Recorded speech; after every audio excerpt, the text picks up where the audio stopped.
como Barretos e região se tornaram reduto da direita em SP, e o que isso significa para 2024. Por Zeca Ferreira. Esperada há mais de 7 décadas, a inauguração da estrada vicinal que interliga Barretos a Jaborandi, cidades do interior de São Paulo, já teria sido um evento marcante para a região por si próprio. Porém, a presença do ex-presidente Jair Bolsonaro, PL, na cerimônia de entrega da obra, no último dia 25, conferiu um caráter eufórico à solenidade. Ao chegar ao local, ele foi recebido com aplausos e gritos de mito por uma centena de apoiadores.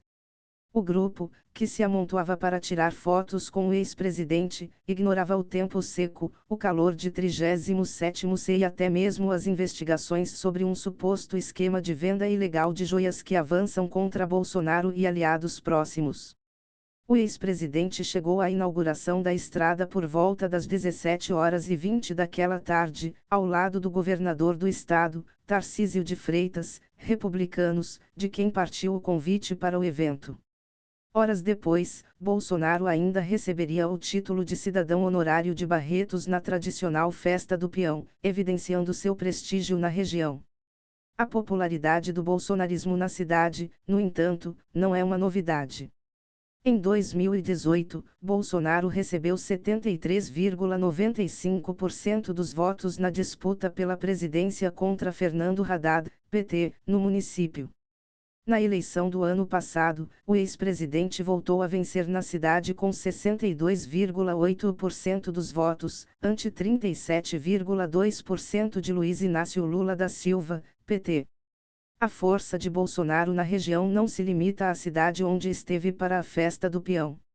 Em 2022, ele venceu a disputa eleitoral em 18 dos 19 municípios que formam a região administrativa de Barretos, perdendo apenas em Guaraci, 10.530 habitantes, segundo o censo 2023, por uma diferença de 112 votos.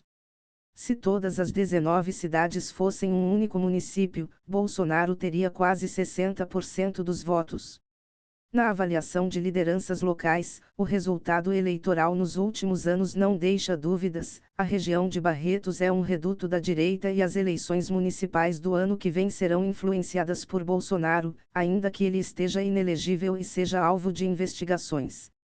Segundo Caio Pompeia, pesquisador do programa de pós-doutorado em Antropologia Social da USP e autor de Formação Política do Agronegócio, Elefante, 2021, a incidência de algumas das correntes do setor é um dos fatores decisivos para fortalecer orientações políticas mais conservadoras na região de Barretos, como o bolsonarismo e o sentimento anti-esquerda, que são retratados nos resultados das urnas. Em 2020, por exemplo, nenhuma das 19 cidades que compõem a região administrativa elegeu um prefeito de esquerda.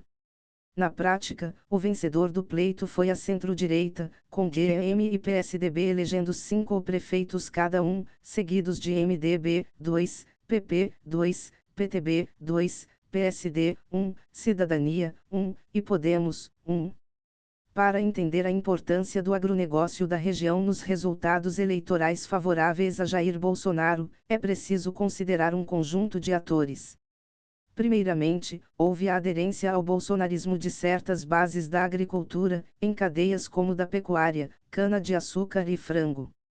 Tais bases têm ampla afinidade com Bolsonaro em posições, valores e costumes, incluindo as inclinações anti-esquerda e as contestações aos movimentos ligados à reforma agrária.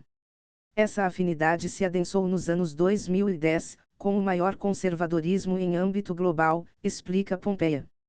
Além disso, conta o pesquisador, é preciso considerar o apoio a Bolsonaro vindo de segmentos economicamente articulados com as fazendas, como lojas de insumos agropecuários, concessionárias de máquinas agrícolas, transportadoras, usinas, entre outros.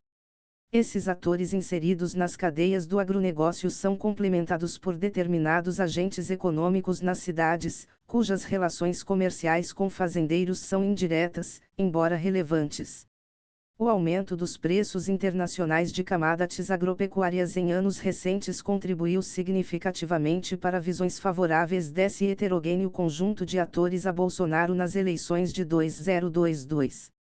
Outro fator que explica o fortalecimento do bolsonarismo na região de Barretos, mas não somente nela, é a consolidação do que se pode chamar de mundo agro, um ambiente simbólico de pertencimento e orgulho que definitivamente rompe fronteiras entre dimensões rurais e urbanas, diz Pompeia. Constituído por músicas, imagens e ideias força que associam o agronegócio à modernidade e à pujança, esse mundo é nutrido por festas como a do Peão de Barretos e feiras como a AgriSov. Não por acaso, Bolsonaro é assíduo e ativo frequentador desses eventos, onde enaltece e se associa a tal mundo. Um exemplo da aproximação de Bolsonaro com o mundo agro é o fato dele ter ido a todas as edições da Festa do Peão desde 2017. Pompeia diz ainda que, a depender do destino político de Bolsonaro, partidos e figuras proeminentes da direita continuarão as ações para disputar o espaço do ex-presidente no âmbito do agro, de olho nos possíveis dividendos eleitorais. Eleita a primeira prefeita mulher de Barretos em 2020, Paula Lemos, PSD, à época no DEM, é categórica ao afirmar que a cidade é vocacionada para a direita. A última eleição deixou muito claro que temos um eleitorado, em sua grande maioria, de direita, diz, em referência à votação expressiva de Bolsonaro no município em 2022. Paula, no entanto, conta que procura manter um bom diálogo com o governo Lula, visto que Barretos precisa tanto de recursos do governo estadual, como do governo federal.